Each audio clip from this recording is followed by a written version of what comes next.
Hello student, welcome back to my Tanushree tutorial. +3 second semester MDC Economics Entrepreneurship Development long question discussion करिबा.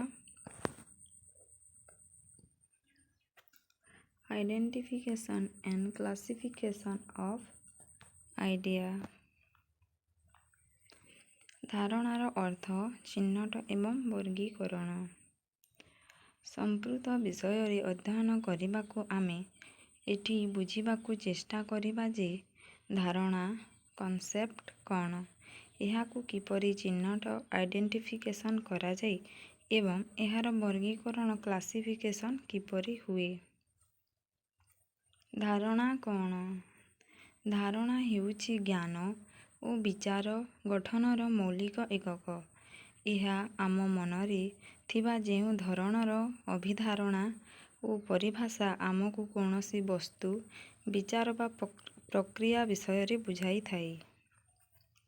उदाहरण लोकतंत्र एक राजनैतिक धारणा, अनुदान एक अर्थनैतिक धारणा.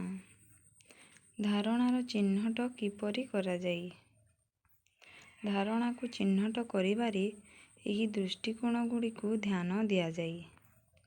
यह एक अवस्था वस्तु बा ध्वनि को स्पष्ट करे कि यह अन्यान्य धारणा सहित किपरि संपृक्त.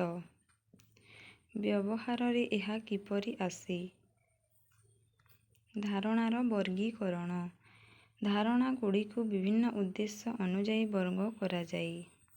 वर्गीकरण दृष्टिकोण विभाग विषय अनुଯାयी राजनैतिक आर्थिक सामाजिक दार्शनिक स्तर अनुଯାयी मौलिक फंडामेंटाल उपधारणा सब कॉन्सेप्ट प्रयोग अनुଯାयी तत्विक व्यवहारिक.